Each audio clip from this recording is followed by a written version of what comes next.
Alors, voilà, donc j'ai préparé quelques slides à vous montrer parce que je me suis dit que les réunions en ligne, c'est toujours un peu difficile à suivre. Alors, avec un support, ce sera plus simple. Donc, je vais partager mon écran. Voilà. Et je vais mettre en plein écran. Voilà. Est-ce que ça fonctionne bien, vous voyez? Oui, oui, oui. Voilà. Donc, bonsoir à tous. Merci beaucoup, Sylvie, pour l'organisation de cette soirée. Je trouve déjà qu'il y a beaucoup de bonne humeur dans l'Assemblée, donc c'est plutôt chouette. Euh, donc, comme Sylvie a dit, moi, je travaille à la Fédération européenne des cyclistes, European Cyclist Federation, et c'est une ONG basée à Bruxelles qui coordonne le réseau Eurovélo. Et donc, je travaille dans l'équipe Eurovélo. Oui, sur différentes choses, donc la communication, la qualité du réseau, la coordination avec nos coordinateurs nationaux. Mais donc, voilà, je reviendrai à ça un peu plus tard. Donc d'abord, qu'est-ce que c'est que Eurovélo? Eurovélo, c'est un réseau européen de routes cyclables longue distance qui traverse et qui connecte l'ensemble du continent européen. Pour commencer, je voulais remonter un petit peu à l'origine de Eurovélo, donc d'où vient cette idée. Alors, ça remonte déjà assez loin. La première idée est venue en 1994 et l'inspiration, en fait, c'est que vers cette année-là, il y a le réseau cyclable du Danemark qui a été mis en place. Donc ça a été une bonne inspiration pour Eurovélo parce que c'est en particulier Jens-Erik Larsson qu'on voit sur la photo de gauche, c'est la personne de droite. C'était une des premières personnes vraiment impliquées dans la création du projet. Et lui, d'ailleurs, il est toujours pour le moment membre du Conseil Eurovélo, donc c'est plus de 25 ans de travail là-dessus.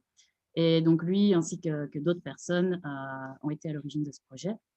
Et donc, voilà, le réseau Eurovélo a été lancé officiellement en 1997. Il y a eu une conférence à Logroño, en Espagne. Donc, voilà. Et pour ce lancement, il y avait déjà ECF, donc là où je travaille, Sustrans, qui est l'ONG pour la marche et le cyclisme en Angleterre, et aussi, voilà, je ne vais pas prononcer ça correctement, mais for Running on Free, quelque chose comme ça, au Danemark.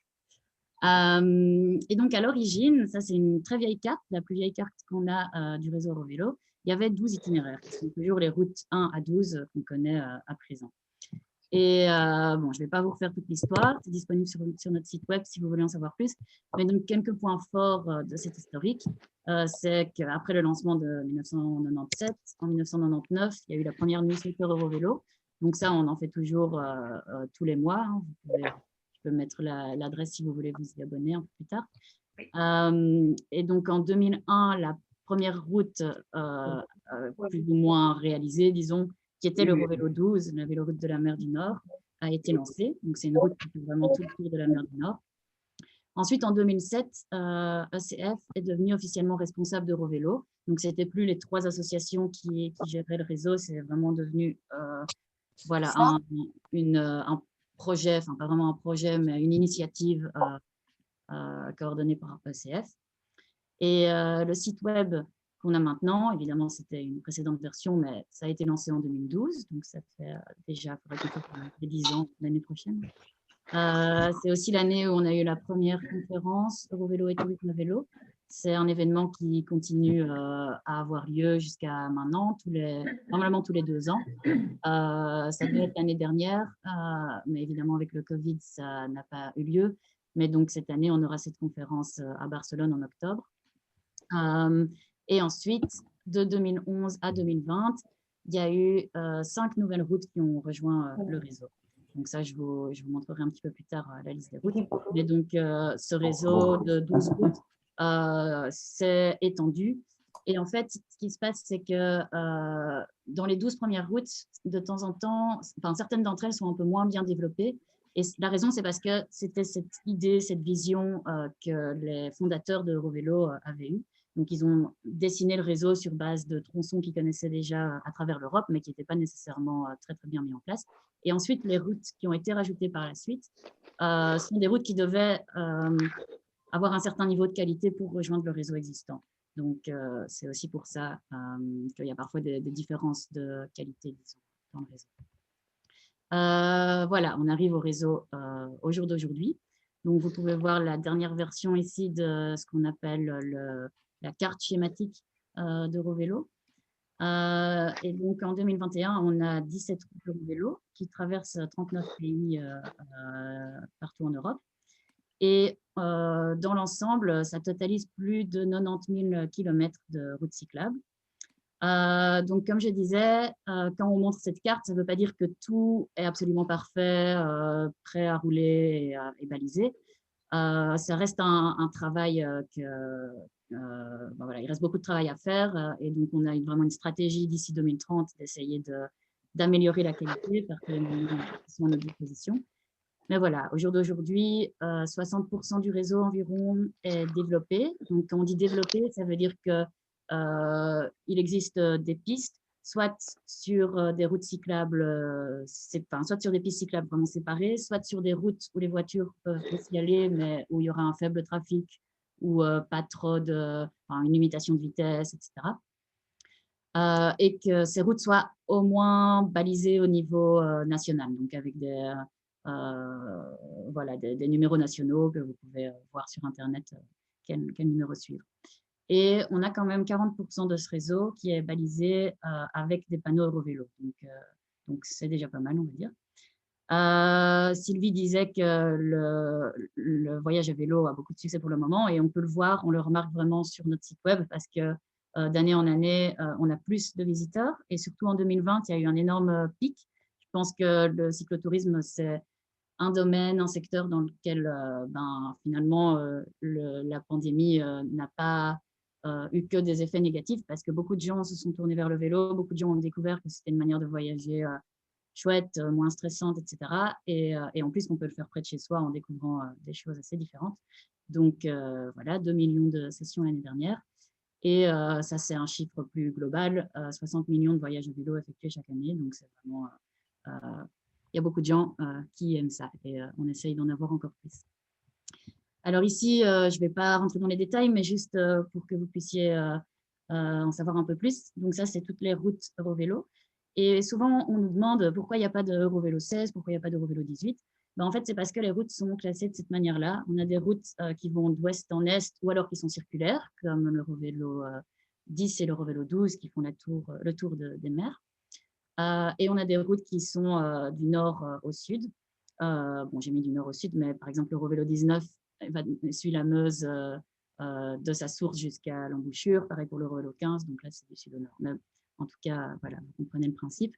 Et là, vous avez, ça, ce sont les derniers chiffres qu'on a calculés en termes de la longueur des routes, parce que vu qu'il y a parfois des petits changements en cours de développement, on va peut-être se rendre compte que ce serait mieux que la route prenne un autre tracé. Donc, parfois, les longueurs totales vont changer d'une année à l'autre quand on met à jour nos données. Mais donc, ça, c'est les chiffres les plus récents. Et donc, voilà, la plus longue, c'est l'Eurovélo 1, qui suit toute la côte de l'Atlantique, plus de 11 000 km. Il y a aussi l'Eurovélo 13, la véloroute du rideau de fer, plus de 10 000 km. Donc, ça, c'est des sacrés challenges si on veut le suivre en entier. Alors, donc, pour dire quelques mots de la philosophie d'Eurovélo et aussi de la manière dont on fonctionne, comment on améliore la qualité du réseau. Ici, j'ai mis la version traduite en français, puisque tout ça est fait en anglais, de notre vision pour 2030. Donc, la vision d'Eurovélo, c'est celle d'un réseau européen de routes cyclables de haute qualité et entièrement développé, qui soit bien relié aux réseaux cyclables nationaux, régionaux et locaux, et aux autres modes de transport durables, permettant d'augmenter le nombre de cyclistes quotidiens et de cyclotouristes, conformément à la vision de l'ECF, d'améliorer et d'augmenter le nombre de cyclistes dans toute l'Europe. Donc voilà, nous, ce qu'on veut vraiment, c'est pas nécessairement agrandir le réseau, parce qu'on est déjà à presque 100 000 km, il n'y a pas besoin de rajouter des routes, ce n'est pas là le but. Le but, c'est vraiment d'améliorer la qualité, que ce soit des routes plus sécurisées à suivre, que ce soit vraiment bon, j'y reviendrai à ça plus tard, mais c'est une forme de colonne vertébrale qui va structurer l'Europe et qui peut se connecter à d'autres réseaux. Donc, on veut aussi travailler, le but, c'est vraiment de travailler en collaboration avec les acteurs du cyclotourisme et du cyclisme dans tous les pays pour que les personnes qui souhaitent prendre Eurovelo, les routes Eurovelo pour voyager dans plusieurs pays, ce sera plus facile au niveau transnational. Et puis, une fois qu'on est dans un pays, on peut sans problème aller explorer ce qui nous intéresse, rejoindre des attractions, des sites UNESCO, tout ça, en utilisant d'autres réseaux. Et alors, aussi, Eurovelo, c'est du tourisme à vélo, mais ce n'est pas uniquement ça. On veut aussi vraiment toucher les cyclistes quotidiens, que les tronçons Eurovelo qui passent par des villes puissent servir de… Bon, je vais passer au slide suivant parce que c'est un peu ça l'idée. Puissent servir, j'ai mis d'accélérateur, de l'augmentation de la pratique du vélo. Donc, si une route Eurovelo passe quelque part, l'idée, c'est que ça puisse vraiment motiver les personnes à découvrir ce mode de transport, mais aussi motiver les politiques à se dire, voilà, on a ce réseau international qui passe dans notre ville, c'est l'occasion de développer ça, de développer d'autres tronçons, de relier les villages environnants. Et donc, c'est vraiment un peu cette idée-là et de profiter de la renommée un peu d'Eurovélo pour aider les villes, les régions à développer le cyclotourisme. Et donc, c'est très important aussi que ça profite à toutes les catégories de cyclistes. On n'est pas du tout dans du cyclisme sportif. Donc, voilà, le but des routes Eurovelo, quand on dit augmenter la qualité, c'est aussi l'accessibilité, voilà,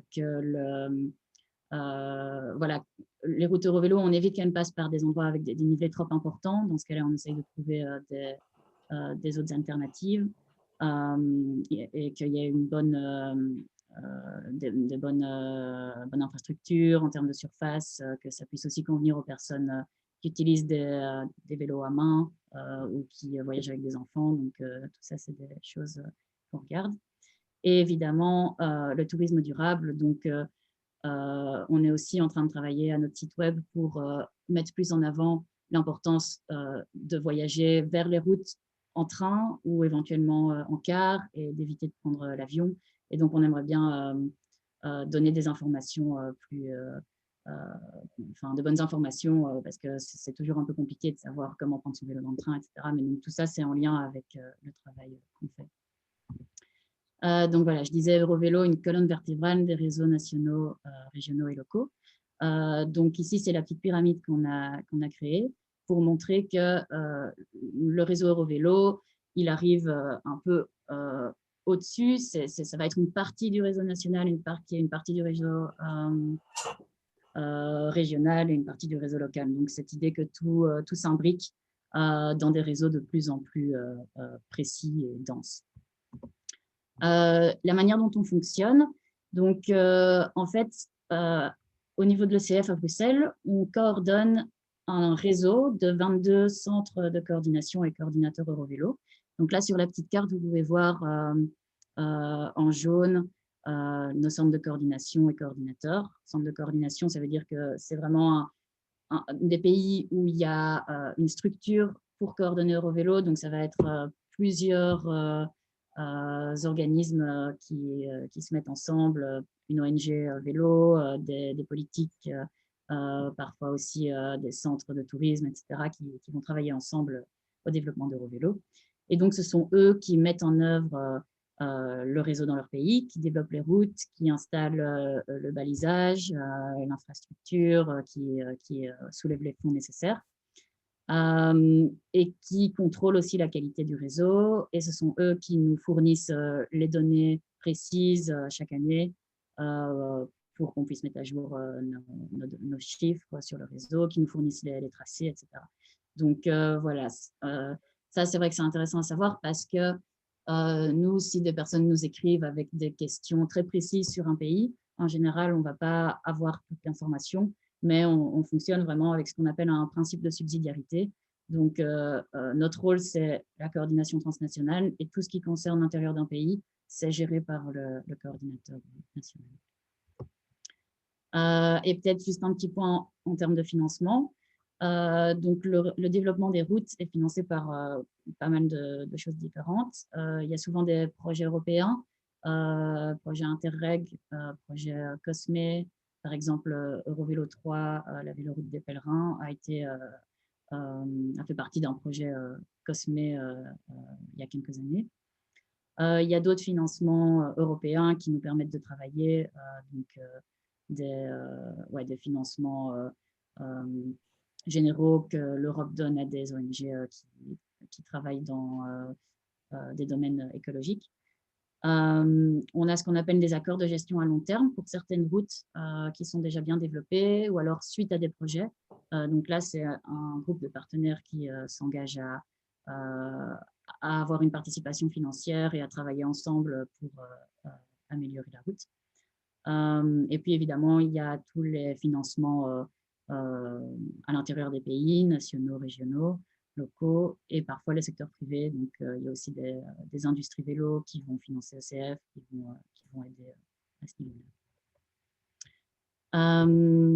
Alors, ensuite, évidemment, le thème de ce soir, c'est les itinéraires qui suivent des chemins de pèlerinage. Donc, j'ai décidé de juste vous montrer un peu plus en détail. Tout d'abord, l'Eurovélo 3. Donc, comme on disait, c'est une longue route de 5500 km environ qui va de Trondheim jusqu'à Saint-Jacques-de-Compostelle. Donc, vous pouvez voir ici toute la carte. La route traverse 7 pays et elle passe à près de pas moins de 20 sites UNESCO. Donc, c'est une route aussi très, très culturelle. J'ai inclus quelques chiffres de développement qu'on a calculés il n'y a pas longtemps, à vrai dire. C'est un peu inédit parce qu'on n'a pas encore sorti ce rapport-là. Mais en fait, il s'avère que la route est développée à 75%, majoritairement entre le Danemark et la frontière espagnole. En Espagne, il y a une partie en fait, autour de Burgos qui est bien développée maintenant. Le reste est toujours en cours de développement. Donc j'ai noté ça, tronçon espagnol en cours de développement. Donc, pour le moment, c'est encore un petit peu compliqué. Mais en tout cas, ce qu'ils essayent de faire au niveau de l'Espagne, c'est de trouver une bonne alternative, disons, pour les voyageurs à vélo. Parce qu'évidemment, je sais que c'est toujours un peu compliqué entre les pèlerins à pied et les pèlerins à vélo.